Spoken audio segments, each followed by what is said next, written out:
કેશોદ નજીક બાલાગામ પાટિયા પાસે ગંભીર અકસ્માત, ઉભેલી છકડા રિક્ષામાં ફોર વ્હીલરની ટક્કર, 4ને ઈજા થઈ છે। કેશોદ તાલુકાના ચર ગામ નજીક બાલાગામ પાટિયા પાસે મોડી રાત્રે ગંભીર માર્ગ અકસ્માતની ઘટના બની હતી। મળતી વિગતો અનુસાર બાલાગામ પાટિયાથી આશરે 2 કિલોમીટર દૂર છકડા રિક્ષા રોડ સાઇડ પર ઊભી રાખવામાં આવી હતી। રિક્ષા ચાલક ટોયલેટ માટે નીચે ઉતર્યો હતો ત્યારે અંદર 3 વ્યક્તિઓ બેઠેલા હતા। એ દરમિયાન પૂર ઝડપે આવી રહેલી ફોર વ્હીલર કાર ચાલકે ઊભેલી રિક્ષામાં જોરદાર ટક્કર મારી હતી। અકસ્માત એટલો ભયાનક હતો કે રિક્ષામાં બેઠેલા 3 વ્યક્તિઓ તેમજ ડ્રાઈવર મળી કુલ 4 લોકોને ગંભીર ઈજાઓ પહોંચી હતી। ઈજાગ્રસ્તોને તાત્કાલિક 108 એમ્બ્યુલન્સ મારફતે કેશોદ સિવિલ હોસ્પિટલ ખાતે ખસેડવામાં આવ્યા હતા। પ્રાથમિક માહિતી મુજબ ફોર વ્હીલર ચાલકની બેદરકારી અને વધુ ઝડપને કારણે આ અકસ્માત સર્જાયું હોવાનું અનુમાન લગાવવામાં આવી રહ્યું છે।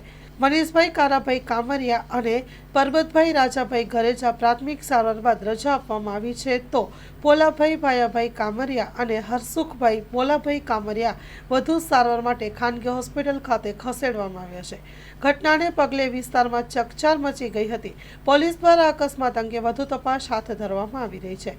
Story report by Jagdish Yadav, Junagadh.